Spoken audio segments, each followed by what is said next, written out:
Sir, সিলোথানের অভিযুক্ত ছেলেটাকে ধরে ফেলেছি। রাজ্য জুড়ে একের পর এক ধর্ষণ ও খুনের ঘটনা ঘটেই চলেছে। প্রাণ গেল আরও এক নাবালিকা।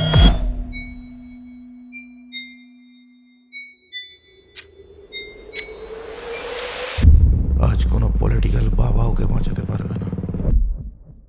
অন্যায়ের টাকা এত স্বাদ পাও কি করে? বাবা, তুমিও তো বলিস যে মেয়েটা এমন হলো, তাকে কেউ বাঁচাতে পারলো না। মনে রেখো, আমাদেরও একটা মেয়ে আছে। এখন এমনই তো সময়, শুধু দাঁড়িয়ে দেখো আর মজা নাও।